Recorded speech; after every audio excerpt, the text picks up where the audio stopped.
So good afternoon or morning, depending on where you are. Bon matin à tous ou bon après-midi, dépendamment de où est-ce que vous situez au Canada. So my name is Nathalie Laporte, and I'm the Executive Director of CAUBO. Welcome to this webinar that's being offered by CANARIE. We're very, very pleased to have received CANARIE's kind offer to discuss the most recent developments in data security and the digital research infrastructure and what that may mean for our member institutions. So I think you'll all agree that this webinar is certainly timely, given the potential implications of the upcoming changes. And so with that, I'll simply turn it over to Jim and his team for what we are sure will be a very informative session. Thank you, Nathalie. Merci, Nathalie. Merci à tous pour d'être ici. Thank you, everyone, for joining us today. By way of some background, Nathalie and I have been having regular conversations now, I want to say for a year and a half, just to allow CANARIE to better understand the role of CAUBO members. And I think we've come to what I consider to be a very positive and healthy relationship. Earlier this year, we were having breakfast and I was talking about the CANARIE mandate renewal process. That would have been probably around May, and having had a better understanding of the role of the CAUBO members, this is also through a conversation I had with Gail Gorel. It struck me that as you are a very interested stakeholder in what's happening in this space, is the space that CANARIE operates in. Since that time, interestingly enough, there have been ongoing activities, and so the presentation, while it might have started off largely around a briefing on CANARIE mandate, it also captures a lot of the other things that have been happening in what we call digital research infrastructure. So I understand that some of you might think this is a 90-minute presentation. Some of you might think it's only a 60-minute presentation. For those of you who think it's a 60-minute presentation, we will up the transmission speed. I might sound very fast. I might start to sound like Mickey Mouse, but we'll try to get through it as much as possible. We do encourage you to use the raise hand function for any questions you might have. Prefer to have this as interactive as possible. This isn't, would love to hear any questions or comments that you might have. So to do that, there is a raise hand function that's at the bottom of the screen. We have somebody here that's watching that, and then your microphone will be unmuted and you'll be asked to speak.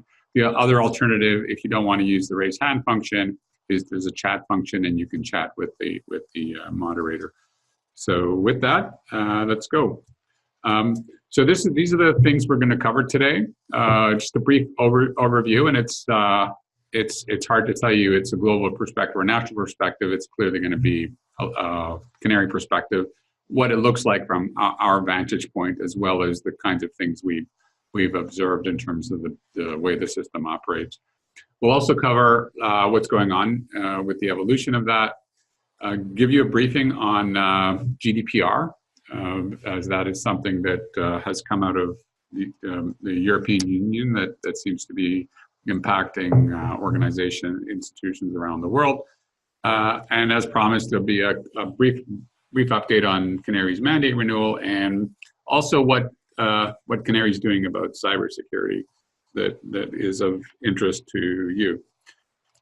So for those of you who are already on our mailing list, great. For those of you who aren't, we're happy to add you to our mailing list. And if you are on the mailing list, you will know that CANARIE celebrated its 25th anniversary this year. The organization has a long history of satisfying this core purpose. This comes almost directly out of the Articles of Incorporation that the organization was established in 1993 to continue to advance Canada and largely Canada's knowledge and innovation infrastructure, and largely to continue to keep Canada current and vibrant in the digital age. Prior to 1993, the system was rather fractured at the national level. There were provincial networks. Before, in the 80s, there wasn't even an internet. So very timely creation by some very wise people 25 years ago. And I mean, I have the pleasure of being the current president, but it's clearly on the backs of some amazing visionaries who saw that the world was about to change with the advent of the internet. So what is digital research infrastructure? It's a lot of, some of it is kind of opaque, some of it is transparent, but there's a lot of parts that are still kind of visible. It's essentially the enabling foundation as we move to a very data intensive environment. A lot of analysis data has become quite valuable. This is the intent of cybersecurity breaches. A lot of the things that we're using the networking technology for and the internet for were not initially conceived as applications. You hear a lot about machine learning, and that's all predicated on the volume of data, and the computers are getting faster and. So it's essentially foundational technology that supports research and education, this digital research infrastructure, as opposed to just generic digital infrastructure. It also has the remit to maximize the return on investment made by people who are interested in advancing innovation or research. It is a massive productivity lever, and many countries around the world are recognizing the need for ongoing investments in digital research infrastructure, as has been happening in Canada. Just to break it down, and maybe a way to remember it from the way we like to think of it is that these are the four kinds of things you could go to Best Buy or your favorite electronics shop and buy. So these are the things: you can buy a new router, you can buy a computer, you can buy a hard drive, you can update your software. And so those would be the four kind of pillars, and then connecting them all is highly qualified personnel. So where do we see this all heading? This is a vision that CANARIE has had for a number of years, at least 5 years. And it's not a vision for CANARIE, it's a vision for what the DRI can enable. We see that the digital research infrastructure is getting to the point where there's connectivity pretty much everywhere. The proliferation of cloud and bigger and faster high-performance clusters, advancements in software, is really allowing for an environment where you can have an idea and use whatever device you want to have to sort of validate that idea, and somewhere in the background some magic happens and it moves your data to a data center somewhere, and the result is visualized on the tablet you have in your hand. So we're, things that we're doing in wireless, things we're doing in network speeds, things that we've been supporting with data management, connectivity to data centers, cloud work we've been doing, continue to push towards achieving this vision.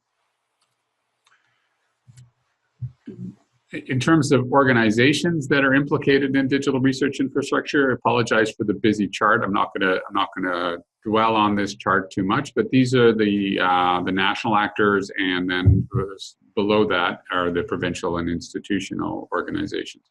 Every layer in the system is implicated in digital research infrastructure. So at the national level, and you'll see how it operates on the network side, the federal government provides funding to look after interprovincial, international responsibilities. The provinces and the institutions deal with local connectivity or intra-provincial connectivity on the network side, but also on the advanced research computing, the side, the federal dollars are meant to fund national systems that are used across provinces as well. So you can sort of see that there's a three-tier system, and the impetus for this discussion was really at the institutional levels. The members of CAUBO are generally implicated in the funding to either connect the institution to the network,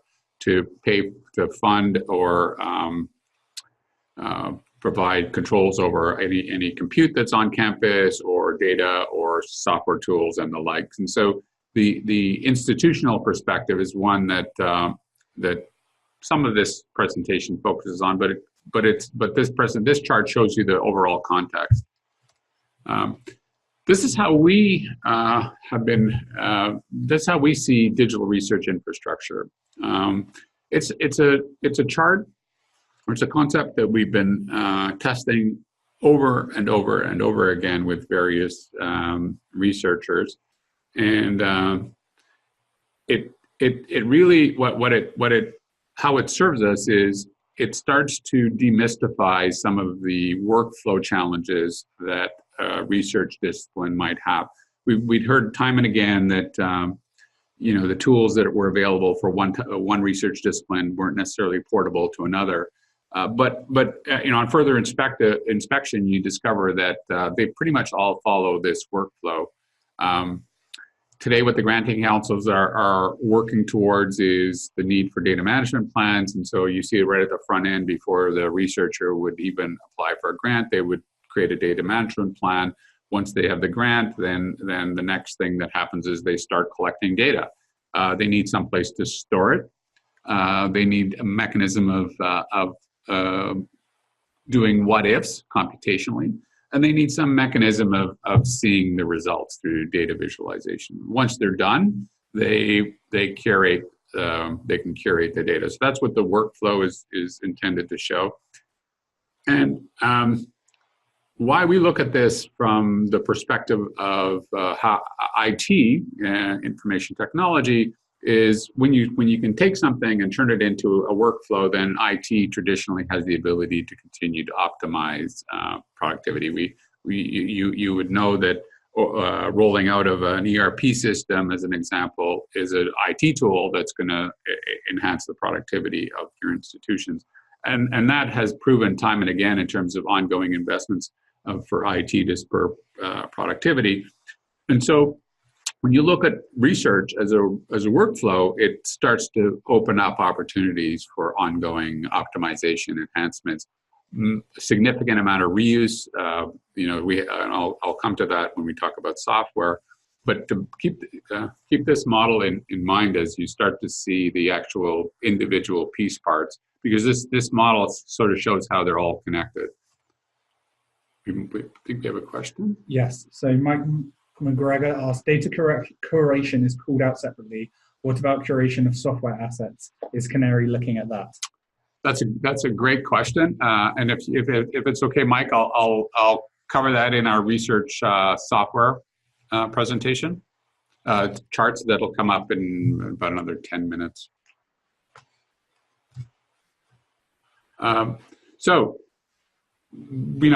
Hopefully many of you know where we are. There's organizations like Compute Canada, organizations like CANARIE implicated in this. There are a number of other organizations, but if I focus it on the federal level, the federal funding typically flows through either CANARIE or the Canada Foundation for Innovation. And so as a result, the federal government has taken on the lead in terms of how it evolves, because they're heavily implicated. Before I get into how it evolves, we want to talk a bit about another item we've validated. And certainly if you have any commentary on it, we'd love to hear your feedback. But the notion of what should the system try to focus on? Well, if you focus on making sure the researchers have the best tools, then it's probably important to understand what sort of behavior they want in terms of the way the system operates. And hopefully everyone would agree that we don't want our researchers to be systems integrators for IT. They would prefer to have solution-based tools rather. Awareness of the tools that are available, which is I think maybe the point that Mike was raising, and hopefully we are on a path to support higher levels of awareness. They need support. How many of us would want to use a piece of software that had no support? It's not sustainable. So we need obviously people that are able to provide support for the researcher. They want to be able to also shape how the tools evolve. The world continues to move, new requirements come along. They want to be able to say, my requirement is evolving. I need something that takes me from operating a server under my desk to maybe something that works in the cloud. They want to have reliable and better access. And, you know, really, we hope that they would rather be doing research with their money and not rebuilding IT tools. That's what we think is in the researcher perspective. On the institutional side of things, and this directly implicates the members of CAUBO, we believe that institutions want to have clarity and predictability around the function, how the things work, and the funding in the system. And you would also want to have some input in terms of how it continues to evolve. And that we can't underscore the importance of the institutional perspective enough, because if one thinks about it, the institution actually is the thing that continues and persists through the various cohorts of researchers that pass through the institution. And so as we think about the evolution of digital research infrastructure, we have to almost take the long view. So we're not trying to just serve the researchers of today, but we need to make sure that 25 years from now, when the future president of CANARIE is celebrating the 50th anniversary, that the researchers that are operating at the time have current and affordable tools. All right. So since well, actually, the budget announcement happened before Natalie and I talked about having this webinar, and many of you, hopefully, some of you may have noticed that there was an announcement in the 2018 budget. For those of you who didn't, this presents a fairly good synopsis of what's on page 92 in the federal budget. And I have to say, kind of editorially, that it's worth a read, because it's probably, in my opinion, it's extremely well written description of not only the opportunity, but the challenge, as well as the benefit. So whoever wrote it at the federal government deserves all kinds of kudos, because it recognizes that there, as is noted, that there's a lot of emerging technologies that we need to make sure Canada continues to capitalize on. Cloud computing and faster networking are called out, but they also recognize that the federal coordination function leaves some gaps in the ability to deliver a researcher-centric approval. There's researcher-centric tools. So there's a requirement in the document that suggests that the government also has to have in the creation of its strategy of an approach to simplify or streamline what's happening at the federal level. And the desired outcome is what's listed there. Obviously, it's not just interesting to talk about technologies, but what sort of results are we looking for? We're really trying to make sure that Canada has the strongest infrastructure to lead science and research and innovation. That's really the end game. So it's not about any of the organizations that are receiving the funding, but it's about the institutions that are taking advantage of the infrastructure that's being created by that funding. Now, the numbers are quite large. $572.5 million over 5 years. That's a significant amount of money. And if one, and we don't know where I said is, they have a consultation paper that they put out in July that suggests that they're prepared to change some of the match funding for data centers. Not unclear yet what they will settle in on. But I think meaningful for this group is that there will be a match of some kind. So the 572, if you take the match that the CFI currently uses, would suggest that the community has to come up with a match that's in the order of $800 million over 5 years. If it's a 50-50 match, then it's $572.5 million over 5 years. And so, for the people on this call, this is a bit of a need to pause and take notice in terms of what might be hitting institutions or provinces that you're going to deal with in terms of providing the finances to drive the evolution of this. If you haven't, I don't know, we were asked not to circulate, but I think it's in broad circulation. The paper is available if you haven't seen it. I'm sure Natalie can get a copy to you if you haven't seen the paper. We also, but how about that said, we believe that ISET is nearing the end of its consultation, and will not necessarily announce a decision because it has to go through government process, and they might be in a position to announce it later this year or early next year. So I'm going to talk quickly about the remember those 4 things I said you could buy at Best Buy. Well, it's tough to buy a National Research and Education Network at Best Buy, but I'm going to talk about the 4 pieces of the digital research infrastructure. I'll actually talk about 3 of them, and I'll ask one of my colleagues to talk about the data piece.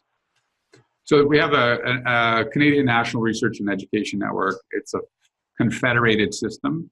It's people use the term federated, but if there's a trivia contest we could have to talk about the difference between federated and confederated. This is a confederated system, and it's made up of provincial and territorial networks that are either funded by member institutions, well, the universities and the like, or provincial funding, or some blend, and then connecting them interprovincially and internationally is the CANARIE backbone network that connects Canada to the rest of the world.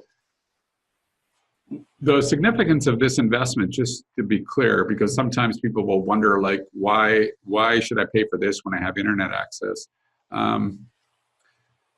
There is a global network that connect all scientists around the world, and with good reason. There are some significant challenges facing mankind at this time. If you think about the challenge of climate change, I mean, geez, it's crazy that we had a tornado here a few weeks back, but then last week I heard that there's a hurricane about to hit Portugal for the first time ever. So climate change is real. It is changing, so you can't refute that.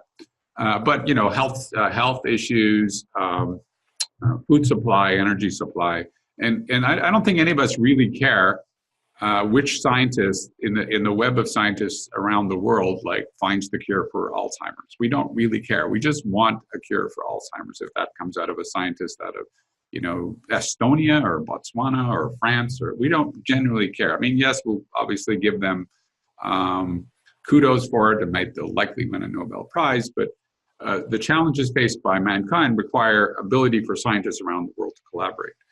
The Canadian NREN is the Canadian implementation of the portion that connects Canada to the global network. As you are all finance people, or I think most of you are finance people, you'd be interested to know that the National Research and Education Network costs Canada roughly $25 million a year.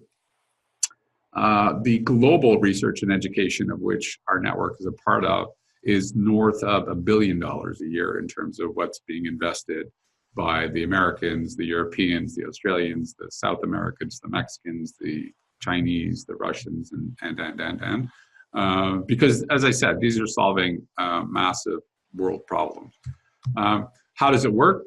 As I said, it's a confederated system. We have at the national level funding from the federal government to operate the interprovincial international piece and also to do coordination. We have regional networks. We have what you see on the right-hand side, a governing committee called the NREN Governance Committee that is the president of CANARIE with the president of all the provincial and territorial networks.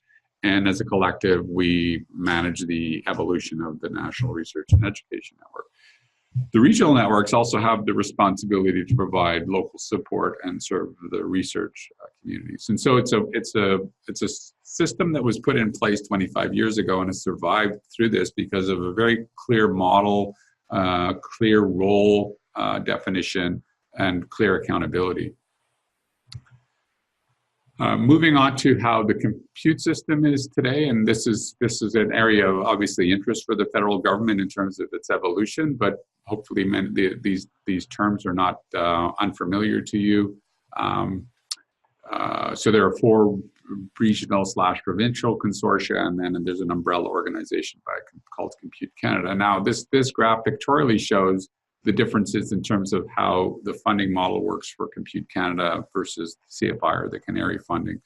And this is an area that we are very pleased that the federal government is looking at evolving in terms of how the national data centers are funded and as well as the support for HQP on campus.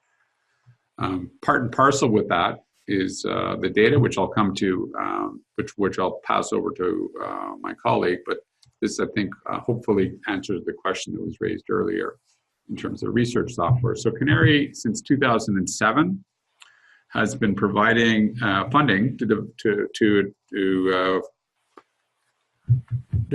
development of research software tools.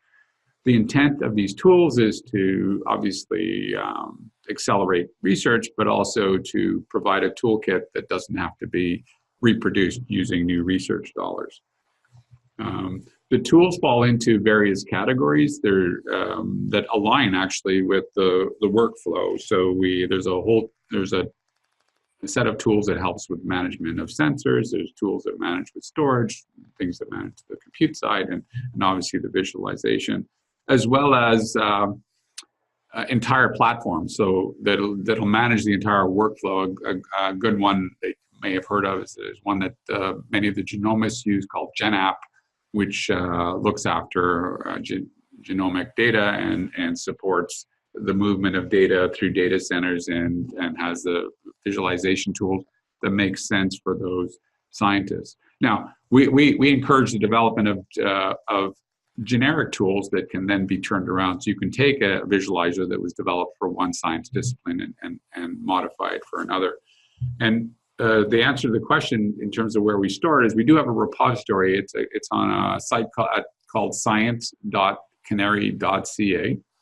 And on that site, you'll see the 60 different services and platforms that have been funded by CANARIE, and some that were not funded by CANARIE because people looking for a home to put put pointers to say, I've built up some software, I'd like to make it available for the science community. Beyond just funding the development of tools, CANARIE has been undertaking.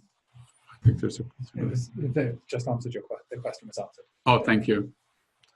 Beyond though the development of tools, it's important to also not forget the people component of the developers.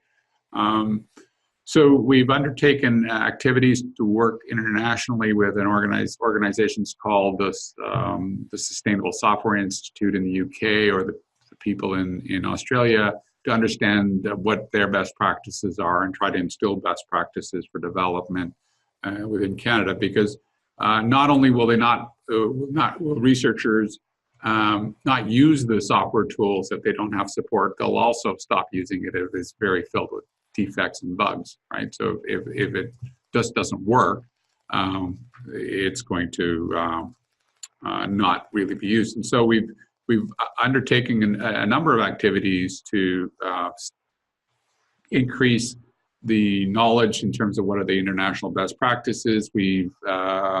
Next year we're going to host our second annual research software conference where we bring in international people, invite research software developers across Canada and talk about how the tools need to evolve, what the quality standards, what are the approaches for ensuring quality, what are the best practices for testing and the like. So there's a significant amount of work in terms of developing that HQP. And then you see in the middle, we've also kicked off what we're calling the local support pilot project, where we recognize that support cannot just be at the national or the provincial level. There has to be support locally on campus. And we see that there's a general trend in the institutions to move more and more of the IT support into a centralized organization.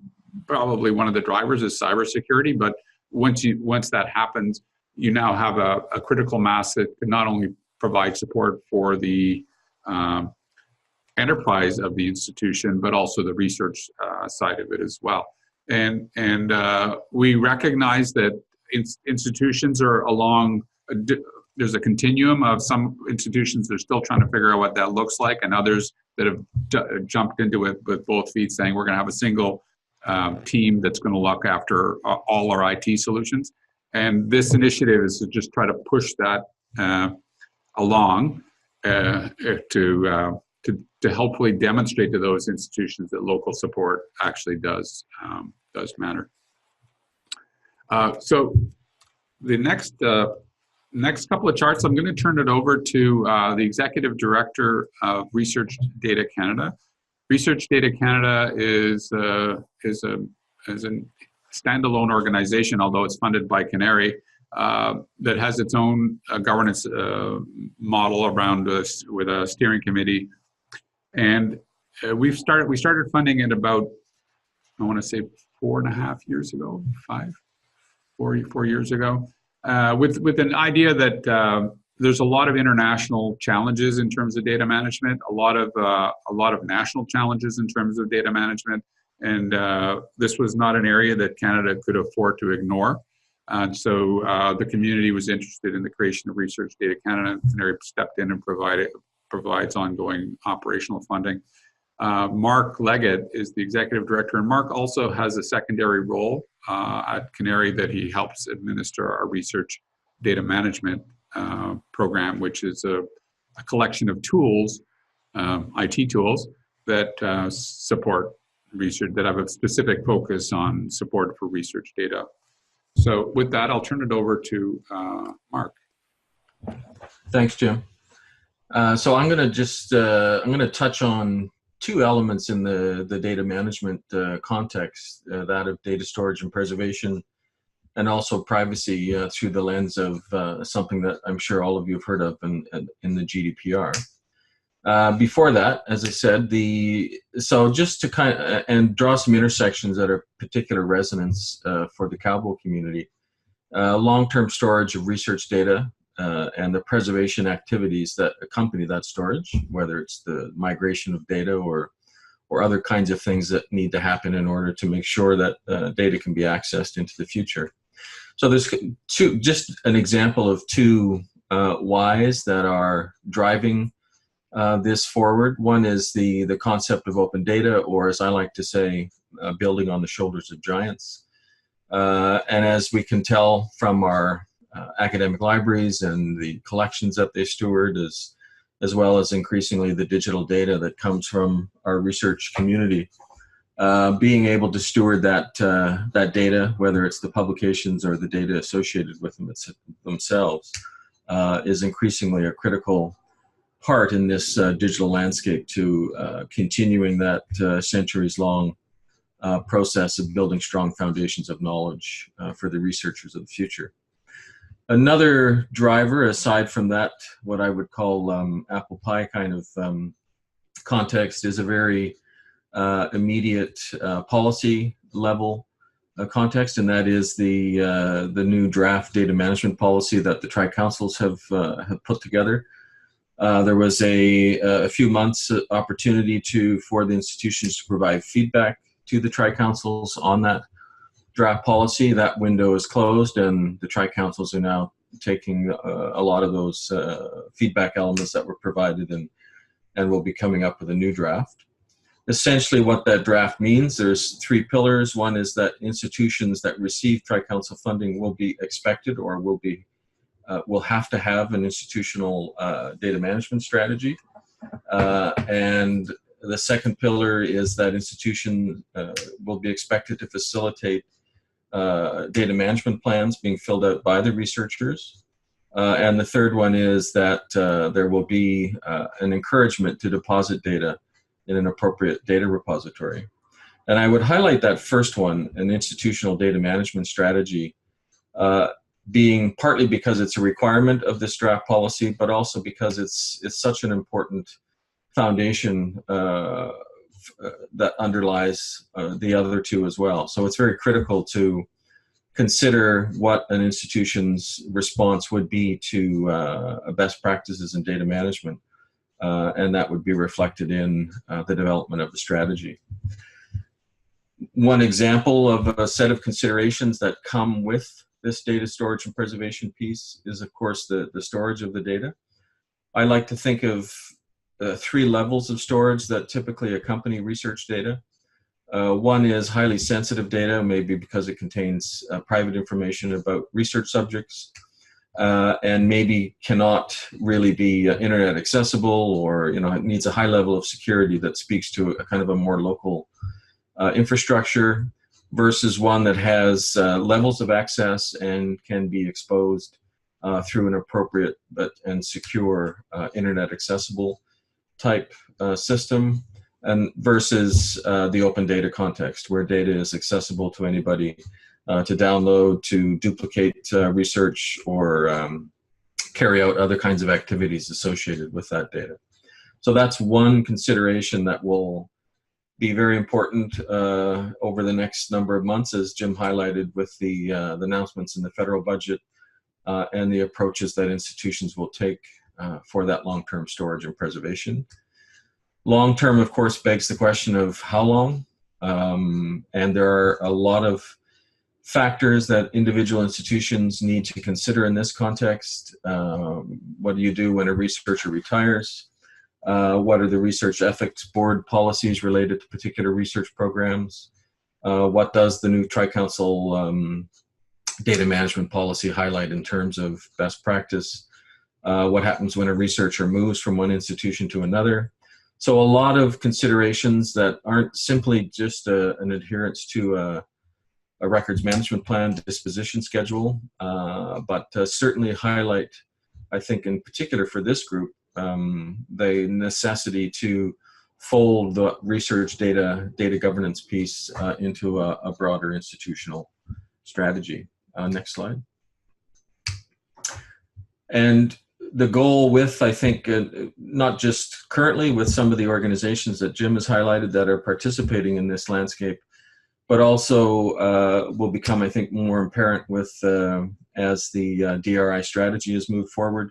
One of the goals is to develop a national system where that combination of local storage, regional storage can surface both regionally and nationally to facilitate best practices in that data storage context. Next slide. The other aspect I would like to tease out in this this data management piece is the very real, for most of us, I think data preservation doesn't necessarily surface for a lot of people, including researchers. But I think what does is data discovery. How do we find that data? Which of course can only be accessed if it's been stored and preserved in the first place. And the components or the parts of that global and increasingly international data discovery is the ability to locate data sets, which implies that that data is well described and associated with not just the researchers, but things like equipment. That data carries with it some sense of any kinds of access controls or rules that would govern access to that data. One very important reason for that would be, of course, to respect the privacy of research subjects, but also that metadata contains information about the history of that, in this particular case, piece of data, its provenance, where it came from, and very importantly, from that attribution back to the researcher or the institution that maintains the equipment that was used to generate that data. So a lot of very important elements here intersecting with institutions that will have an impact from the researcher on up.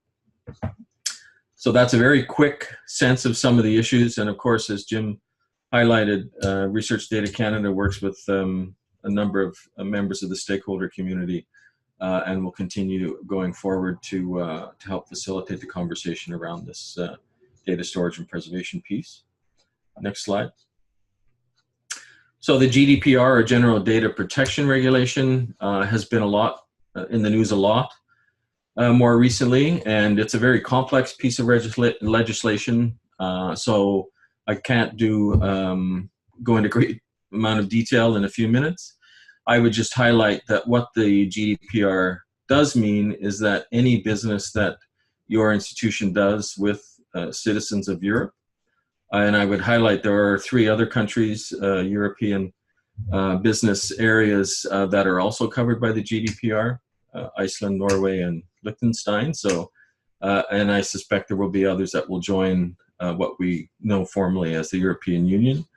And what that does is it gives additional rights to European citizens, and that includes the right to see copies of data that may be held about them, to request corrections to data about them, and to request that data about them is deleted. So all of that kind of additional context requires compliant IT infrastructure that allows these kinds of things to be acted on if requested. It also needs to have robust security components, especially for what the GDPR defines as special data types. Things that are very frequently part of research programs, whether it's genomic data sets or a religious background or political affiliation, and not stewarding that data properly, including in Canada, I think runs the risk of impacting the reputation of an institution. And I would highlight that the GDPR does not only apply to European institutions, but it quite clearly applies to Canadian institutions as well that work with data from European citizens. And I think in the university context, that could include things like student recruitment type data, but also the second large area that it applies to is research data and research activity. Next slide. So the GDPR only came into effect in May, so there's been a lot in the news about it, but maybe a little less understanding about the details.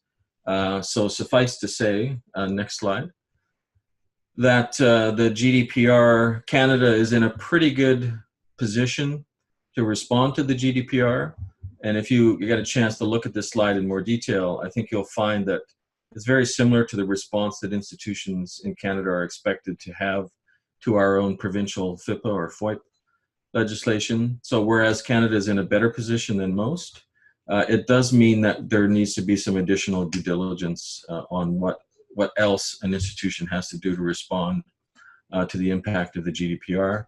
And finally, RDC, I am preparing a briefing note for the RDC Steering Committee on the GDPR. So I'd be happy to make that available to the CAUBO community as well. Back to you, Jim. Thanks. Any questions for Mark?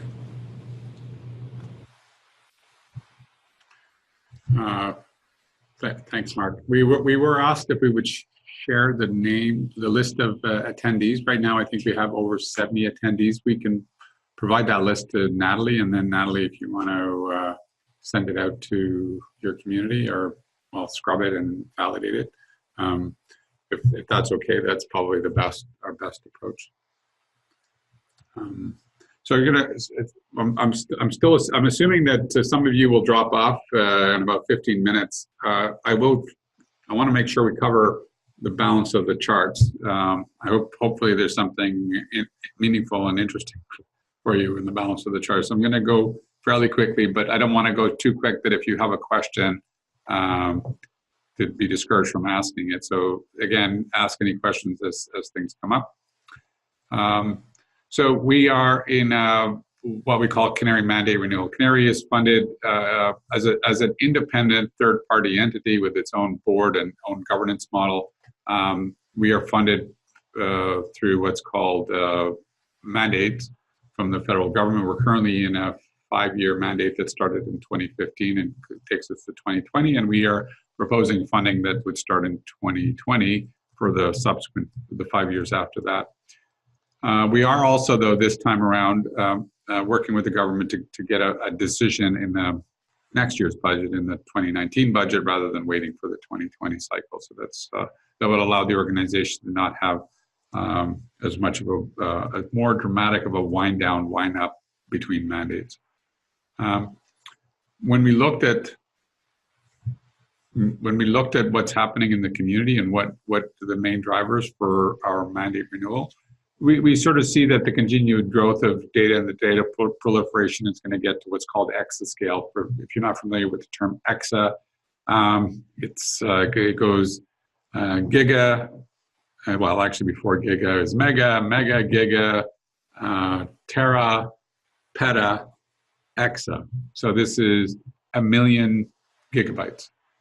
I got that correct? Which is a staggering amount of data.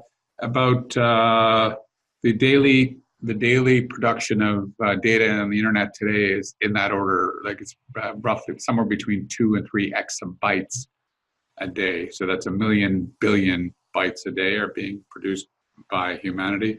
Some of the science instruments that are being planned are roughly in that same league, right? The Large Hadron Collider is a fairly big source of data, but the Square Kilometer Array is going to be an even bigger source of data. And of course, our scientists will want to have access to that. Cloud and machine learning continue to get better, faster, cheaper, more accessible. We are engaged in a support of the Communications Research Council in their adoption of cloud for science, and they're discovering that it actually meets the needs of the kind of science they do, and they are also exploiting a lot of the not just straight up infrastructure as a service. So they're not just buying virtual machines; they're using the advanced analytics and machine learning that's offered by the commercial providers. You've already heard about the proliferation of data. There's a stat that I hear that every 2 years somebody repeats, that is 90% of all data has been produced in the last 2 years.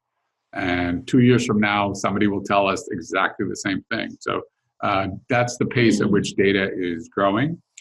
And the interdisciplinary science. And interdisciplinary science absolutely needs a strong data management approach, because if you can't discover the data sets, you won't know about a data set that might be interested to your field of research. And so we have to be careful not to build domain-specific solutions to discovery. Other things that are happening, obviously, because the institutions aren't all just about research, there's also pressures that you're seeing in terms of education. There's broader, budgets continue to be squeezed. A huge desire to move more and more into the cloud. Microsoft is making a lot of progress in the adoption of Office 365, but they're not the only one offering tools. There's all kinds of software as a service tools that people are using. Cybersecurity, big problem. And the continued challenge of the mobility of the staff, especially as the next cohort of students come to the institution having had a mobile device since maybe they were 7 years old or something like that. So that is going to continue to put pressure on not just the IT, but we believe also the way education is delivered. So the theme that we've proposed for our mandate for the 5 years starting from 2020 to 2025 is to amplify the impact of research infrastructure. So we believe it's already quite impactful, but we need to think about things that we want to have over that duration that's going to make it even more effective as a tool for Canada. So the 3 areas you see listed there are the 3 broad areas that CANARIE has provided funding for. Some of these might come as a surprise to you. We have a world-class network, and we're very proud of that network, and that's generally what most people think we are. We say, no, don't forget there's regional networks, and don't forget there's campus networks, and so we're just a portion of that piece, though we're very proud to say that it is world-class. We know that because we also deal internationally and are aware of the state of affairs internationally. But one of the key areas is to continue to secure not just the network, but everything that the network is connected to. And I'm going to do a bit of a deep dive into security in a few minutes, or a deeper dive, because you can go into a really deep dive, but not going to go that deep. On the technology side of things, we have also a mandate to do technology innovation. This is where we continue to evolve research software tools. We continue to provide funding for Research Data Canada, but also, and we did a small pilot that we're about to announce the recipients of the funding to start to create national tools for data management. Clearly, to get adaptation by researchers of the policies and compliance with policies that the granting councils might have, the more streamlined and easier the toolkit is to use, the easier it's going to be for researchers to not just comply, but willingness to see what other things it provides to them, as mentioned, in terms of helping them discover other data sets. And so there's a lot of synergy between what the granting councils are trying to do from a policy perspective and the development of practices, and then the use of tools to support that. Some of you may not know that CANARIE has also a mandate, and this has been since the day one, to support the commercialization of ICT in the private sector.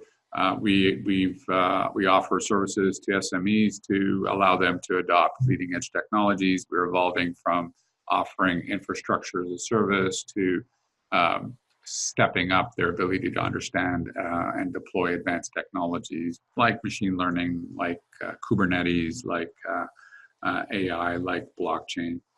And as well, we offer the network for validation of products and services by the private sector. This is our last section. I'm just going to talk hopefully quickly. I'm trying to just check the time here. I think I have 9 minutes. And hopefully there's some questions, or we can stay for 90 minutes for anybody that wants to stay and ask questions. What do we see happening in cybersecurity? So these are all the pressures that you're seeing, right? You want to make sure that the system is secure. However, you face an interesting challenge that many corporations don't have, right? Many corporations validate their employees and ensure that their employees comply with IT policies, and there's all kinds of interesting ways of dealing with that at a corporate level. But at an academic environment where you're encouraging students to come in and innovate, and they're coming from not just within Canada but from around the world, it generates a different context, and so this is all around the kinds of things we're doing to support that context. So as I mentioned, the threats. Oh, geez, I should probably drop this because there's probably somebody in Calgary on the call, and they're like, "Not that again." The threats not are only from external, but also internal, as I mentioned. And that's just the dynamic in terms of how the universities and colleges in the country are actually around the world function. So what are the three dimensions as we see it? So this is our approach. You need to think about not just one dimension of cybersecurity. We need to think about having more people aware of how to cope with cybersecurity. I hear all kinds of interesting statistics in terms of the job gap. I'm told that 2 years from now, there'll be like 2 million open job requisitions globally for cybersecurity expertise. That's a staggering number. It's tough to believe. It's actually a magnitude that is maybe like almost everybody in Toronto working on, well, actually Montreal probably, on cybersecurity. But we need to have a strategy around the development of HQP. We also need to continue to advance on the tools to make sure that we have the latest and greatest, and we have a strategy to make sure that the tools can continue to get better to allow us to stay ahead of the threat. And then we need to also develop processes that manage how the people use the tools and how everyone from down at the actual user to all the way to the executive C-suite actually understands what's happening on the campus. So it's a three-pronged strategy, and this talks about our participation in the total network. So you see CANARIE there in the whatever color that is, good thing I'm not colorblind, but it's not red.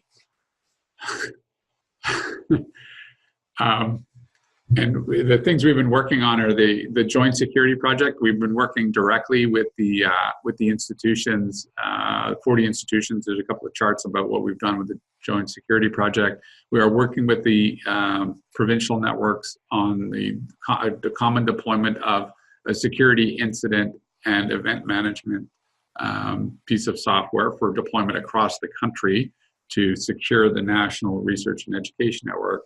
And you sort of see, and then inside the institutional bubble, we've been working with a number of institutions on the creation of a shared SOC, Security Operations Center, that will start off being largely as a pilot that we sort of see evolving to the center spot there. So the shared SOC then will evolve in a way to enable the SIEM. The SIEM, that's SIEM, there's a number of ways of pronouncing it, but I'll pronounce it SIEM for now.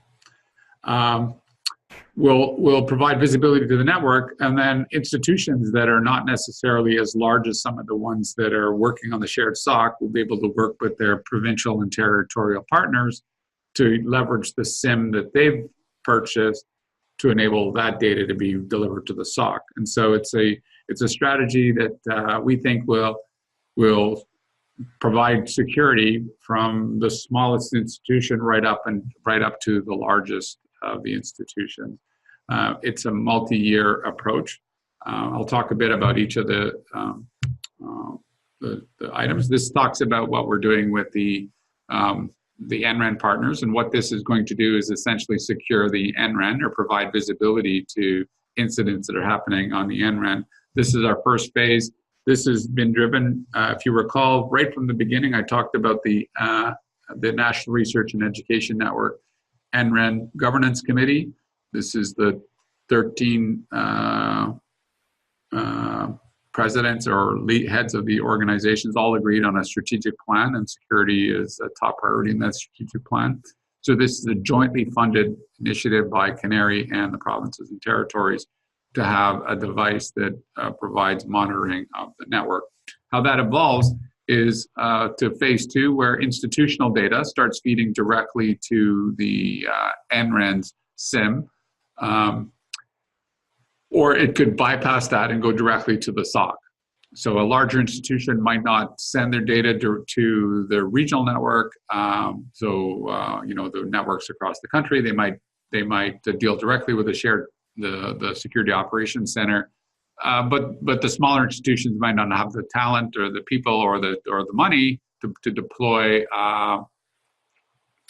the infrastructure they need, and so they can leverage the investment that the regional network has in terms of its SIEM. So there will be a SIEM. The design intent is there'll be a SIEM for every province and every territory, an individual one that's under control by the members of the regional network. So they'll be able to shape how that evolves to meet the needs within province or within the territory, although there aren't too many up in the territories that are going to comment on that. And then there's the federal part that CANARIE has, and each of those will be tied together and fed to the Security Operations Center. Some of your organizations participated in what's called the Joint Security Project. This project was born out of a desire by the federal government to secure higher ed. We were asked back in, I want to say 2014, 2015, right after the NRC announcement was made about the breach there. We were asked by the Government of Canada, what can you do to help us provide a higher security profile for higher ed? We think that the project had a very clear objective, right, which was to try to come to a situation where the universities could find ways of collaborating on the cybersecurity side of things. These are all the areas in which the project was carried out. The project, although the activity will continue after the project, the initial pilot closed earlier this year. We presented a report to ISED in terms of our findings, and have made a request to ISET for additional funding, ongoing funding to further the what we learned from the pilot. What we demonstrated to ISET was that in each of the areas that I talked about at the beginning, in terms of people, process, and tools, that the pilot has started to show that the community is able to work together to build the talent that it needs, but has come up with ways of sharing data amongst the institutions so that a common set of tools can be used across the country with local expertise, not necessarily following the exact same process across the board, but similar processes. So then the last piece is I think hopefully many of you already know this. And if you don't, I believe there is another webinar being scheduled by, I think, Kayleen from McMaster, the CIO there, has stepped up to do a webinar on the shared stock. But these are the 6 initial institutions, and then you see there the 5 advisory organizations, and so they've been selected. The regional networks have been selected because to support whatever needs of the institution and province. And so RISC is there because McGill is there, Orion's there because Ryerson, McMaster, and U of T are there. Cyber in Alberta is supporting U of A, and BCNet is supporting UBC.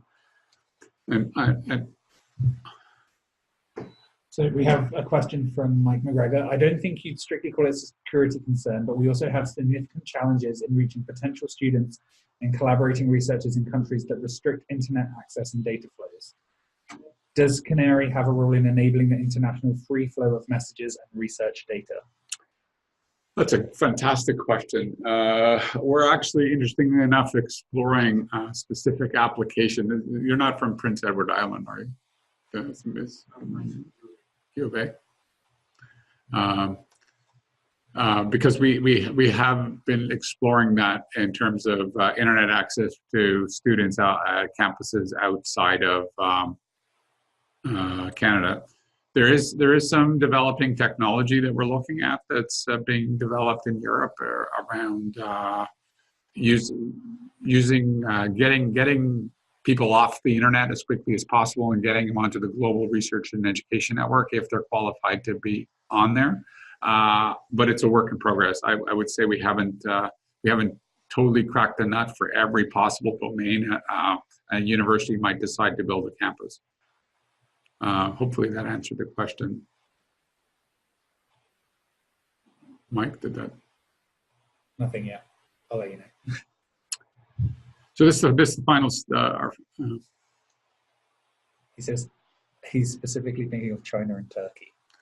So the one example that we looked at is actually China. Now because of our relationships, so I sit in on a body called the NREN CEO Forum, which is an international body of 17 CEOs. And China is represented at that. So it's the top 17 countries are represented in terms, and the main remit of this group is to look at the kind of the evolution of the entire global research and education network and services around that. So we know the people in China, and it's we can have private conversations with them in terms of dealing with China. We can probably, Turkey is not a member of the EU, and so we can't really get, I don't think they are they? So we don't have a direct tie to Turkey, but if there's a specific case, I think you can get my email address and we can, or you can ask Brian. If you're at U of A, ask Brian Stewart. He has our contact info and we can see what we can do.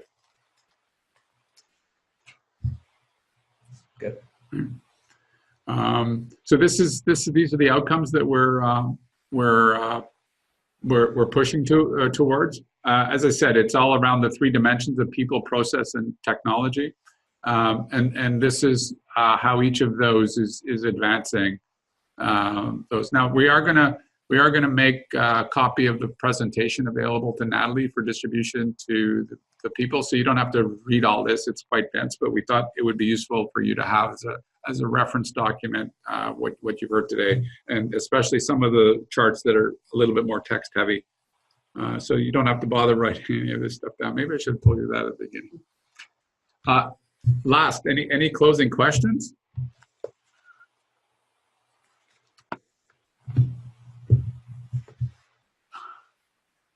Seeing none. All right, you want to turn it back over to Natalie. But before we turn it back over to Natalie, I want to thank you all for your time today. I really appreciate the time that you've taken. And actually, I want to thank Natalie and her team for setting this up. We hope that you found this informative, and we can come back and do further detail in any area that you might want to know. And if we can't do it, we'll help you find somebody that can. If you think it's something related to digital research infrastructure, if you want to explore more about what's happening with cloud or machine learning or any of the other technologies or things that are happening outside of Canada that you might be might be interested in, we can definitely get the right people. Oh, we do. Oh, man. Take that back. We had a question, but it disappeared. Okay. So thank you very, very much, Jim. And I think this was highly informative. I learned a lot myself. And so if there are any questions or follow-up questions or comments, or as you suggested, feel free to contact either me or Jim, and we'll be happy to provide the support. So thank you again.